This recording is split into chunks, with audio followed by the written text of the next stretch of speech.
નમસ્કાર, જય હિન્દ, જય ભારત મિત્રો. મિતેશભાઈ પડિયાર, સામાજિક કાર્યકર્તા અને 22 લોકસભા ભરૂચના અપક્ષ ઉમેદવાર. આજ રોજ ધારાસભ્ય શ્રી ડેડિયાપાડા ચૈતરભાઈ વસાવા અને એમના સાથી મિત્ર એવા શેરખાનભાઈ પઠાણ ઝઘડિયા જીઆઈડીસીમાં આવી અને મોટી વાતો કરીને ગયા છે.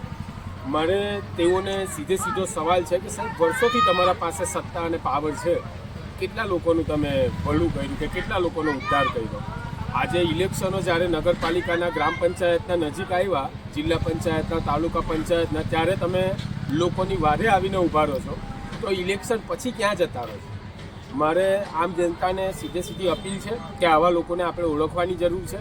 આ લોકો જે પ્રમાણેની રાજનીતિ કરી રહ્યા છે, રાજનીતિ લોકોમાં પગલાં પાડવાની છે.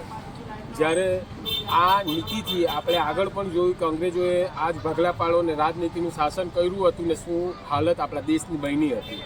હવે જો આવા લોકોને આપણે આગળ રોક્યા નહીં ને તો ફરીવાર આપણો દેશ બહુ મોટા લોસમાં જવાનો છે.